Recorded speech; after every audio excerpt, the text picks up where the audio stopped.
Have you ever felt like you let somebody down?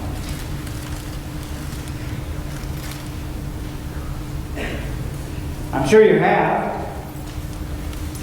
I have. We all do indeed. At one point or another in our lives, we let somebody down. We failed a friend, a spouse, a marriage. We failed a test, a promise. We failed our convictions. Now, to disappoint someone you love, someone who loves you, hurts. But to disappoint the one who laid down his life for you, that is painful.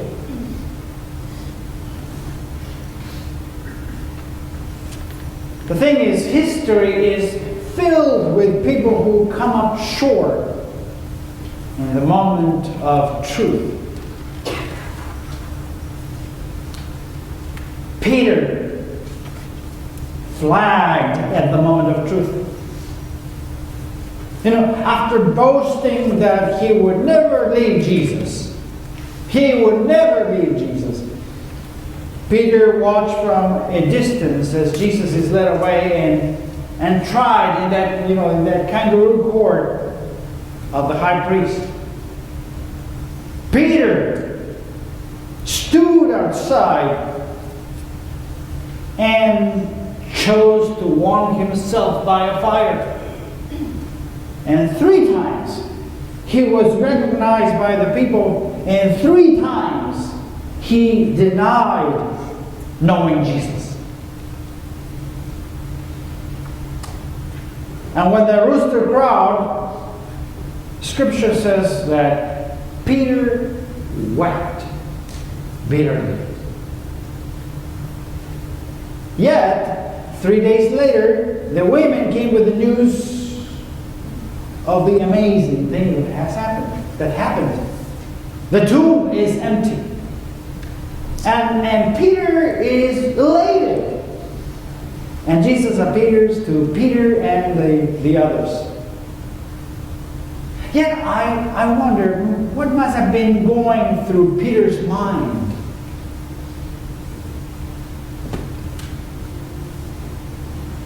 Imagine it this way. Suppose you witness a crime and the district attorney, who just happens to be your good friend, calls on you to testify. Your testimony can make or break the case. Yet you are afraid due to, so many reasons. You are afraid that if you testify there could be retaliation. But others are counting on you. But you refuse to testify due to fear. The district attorney manages somehow to win the case, and you are glad that the criminal is behind bars. Yet, how will the district attorney view you now? Will he still call you friend? Or was your act of cowardice too much? The disciples seemed at loose ends. They had a rough time during Good Friday and Easter. And they have seen the resurrected Lord twice already, but they seemed uncertain what to do. They were not having this intimacy with Jesus. Jesus was showing up, and the moment you recognize him, he would disappear. So what did they do? They returned to their old stomping grounds to do what they knew. What they knew best. They go home. They return to fishing. And this is the most natural thing in the world. What happens when things are rough? and are difficult, when trouble comes and there is trial, you want to go home. You want to go home, back home. I once asked a couple of adult Sunday school students, why do you think Peter, after making this amazing discovery that the tomb of the empty tomb, why do you think he went home? And one of the men in the class said, well, he went home to hide from Jesus. It's a joke, by the way. He went home to hide from Jesus. I would do the same. I mean, it's one thing to go home and Jesus is dead and he's not coming back, and so I feel the guilt in my mind. But another one is to know that the guy is risen and he's coming after me, So, they went back home. They set out to go fishing. And they weren't aware that Jesus had followed and is preparing a fire to cook the fish. And when the disciples get to land, they see the fire of coals there. And they see also the fish and the bread on the fire. And they now recognize that the stranger is Jesus. And John calls out to Peter, it is the Lord. I can hardly imagine how Peter felt at that time. He must have felt terrible because the last time Peter stood by a charcoal fire, he abandoned Jesus and denied him over and over and over again. So when Jesus is finished grilling the fish and bread for breakfast, it's time for Jesus to grill Peter. There are kind of odd gaps in the story. It's not written like a modern day novel. Because I wonder, what is Peter doing while he eats with Jesus? Does he look down, kind of ashamed to meet Jesus' eyes? I mean, does he have any appetite at all? So, after the meal together, Jesus turns to Peter. And in full view of the other disciples, Jesus confronts Peter.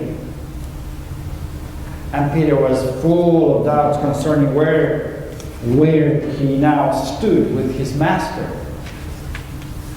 Because their relationship was strained.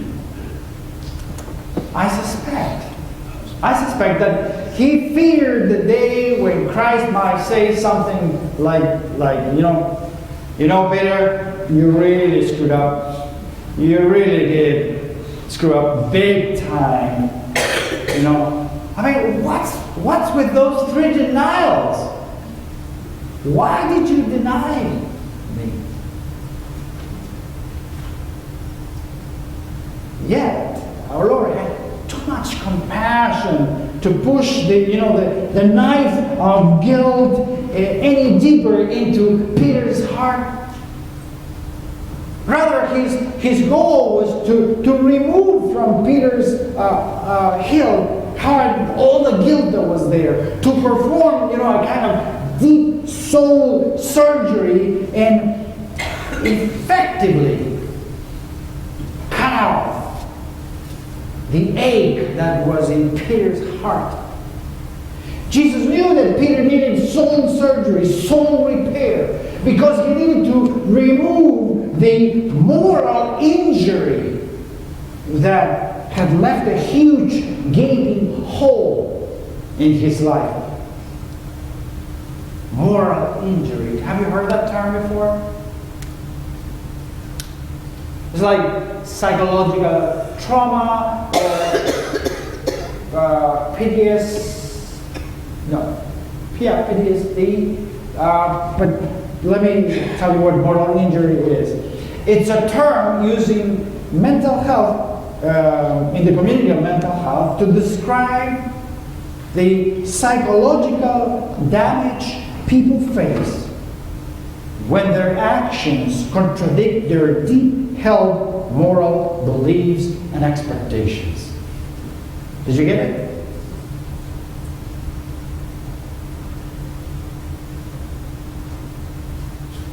It's a term to describe the psychological damage people face when their actions contradict their deeply held moral beliefs and expectations.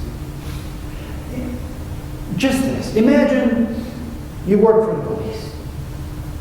Imagine being a sniper for a police agency who finally fires that first shot in the line of duty and watches that target die instantly. The sniper is doing her job by protecting other people from imminent danger. But it turns out that killing people is bad for the soul. So moral injury can occur when we have done our best in an impossible situation, or when we have simply failed.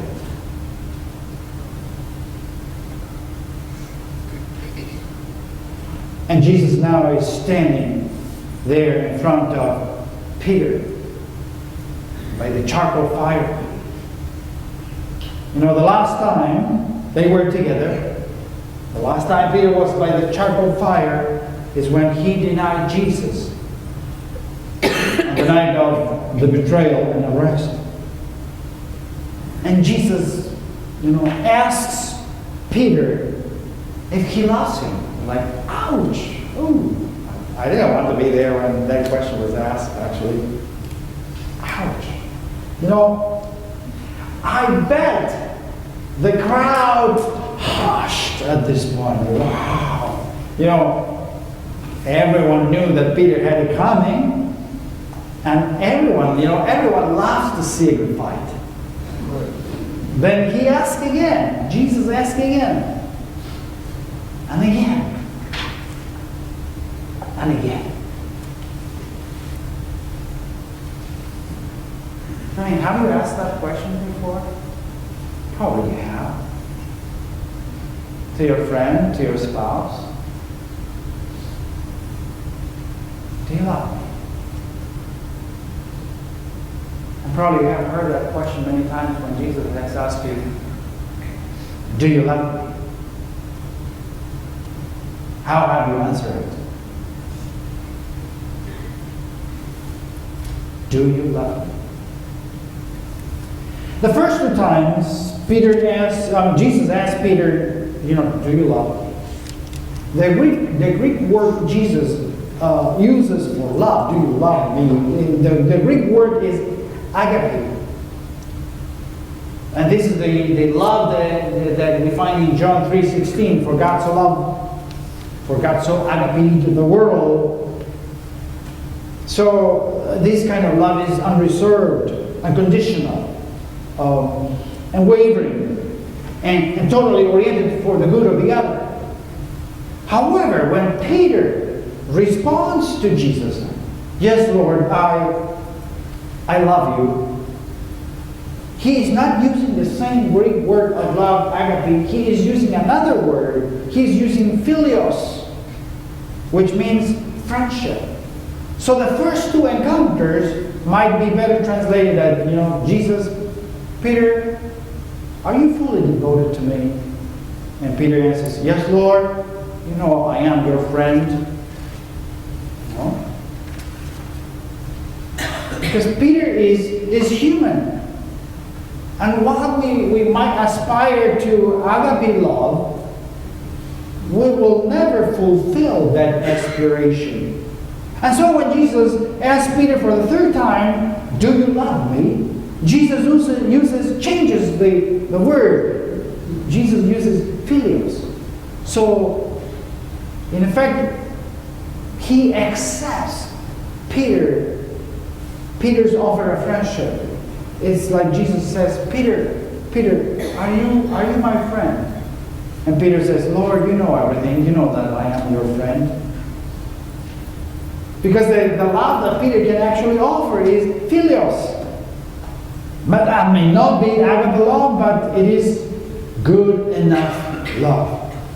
So Jesus accepts Peter as he is, with warts and feet of clay and all. But still, love him and forgive him and restore him. For he knows now that Peter is going to follow all the way in love, in ministering to others, in spreading the good news, in life and in death. It's interesting to see that, Peter was sure that he would never do what he did. And many of us make that claim each and every day, that we would never do those things, that we would never find ourselves in the sins that others commit. No, I would never do that. But you know what? We never know. We never know. David never thought he would commit adultery. Solomon never thought he would get caught in idolatry. And Peter never thought that he would deny even knowing Jesus Christ.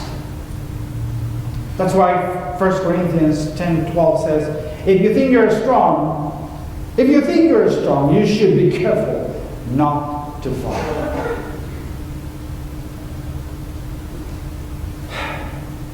All of us have had these moments. In the beginning, as I said, all of us have let somebody down. I have, many times. I have those moments when I have been a jerk with my wife and daughter, my family. When, people irritate me, I hide from them. And sometimes I've been, impulsive like Peter, causing me to say things I shouldn't have said, or making promises I cannot keep. I can be inconsistent. My walk with Christ is a stuttering, stumbling, and fumbling attempt to follow Him. And at times His presence is so real I can't stop the tears. And then, without warning, I can't find Him. I'm not any better than Peter. I've been Peter many times. I've been a Christian for 50 years. I'm familiar with the vocabulary of faith. And I'm often asked to give advice about matters of faith. But I'm still sometimes a mess.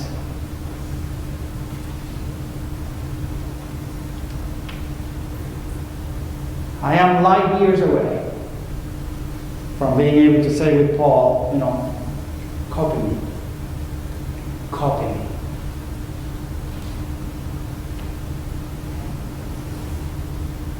Peter expected a reprimand when he met Jesus that day, because he knew he deserved harsh judgment.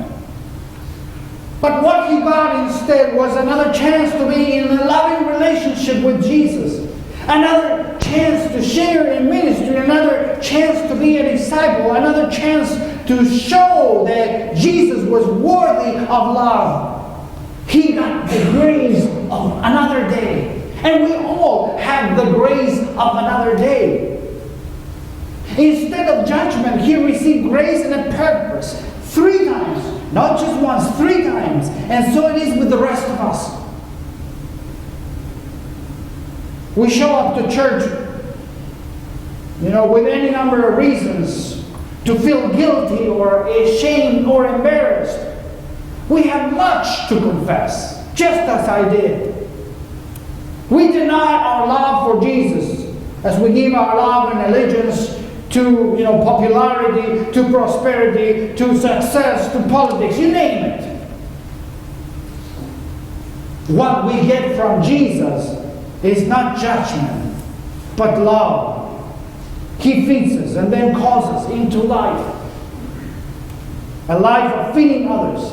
He gives us a chance after chance after chance to start all over and slowly learn how to follow, how to love, how to live, how to die for something bigger than ourselves or our fears. And thanks be to God for that. For no matter how gross your past may be, Jesus stands not only ready to forgive you, but also ready to restore you. We are not defined by the sum of our mistakes. Yes, we will fall short of our goals and aspirations. Yes, we will all have, times when we will compromise. We will not always follow through. And we will, time and again, disappoint and even fall away. But Jesus does not give up on us, ever. Remember that. Rather, after each failure, He invites us to try again. To try again, providing us encouragement and nourishment. What else is our Sunday gathering? It's not to come and be punished, but it's just to find love, to get up and walk again, and be forgiven and know that we are loved, no matter what. So what's the pragmatic takeaway for us? What's the point? Simple. You are not defined by your mistakes. You are not defined by your shortcomings. You are not defined by what you do wrong. You are not a test score. Your life is not simply serve as a warning to others. Rather, you are a child of God. You are a child of God. You are a child of God. Because you are always meant to shine. You are always meant to love. You are always meant to serve our God's calling on your life. Always. So today, we are given the grace of another day so that God's expectation for our lives can be met. We are given the grace of another day so that we can start anew to live out our hopes. So, what are you supposed to do when you screw up? Simple. Ask the only question that's important. Do you love?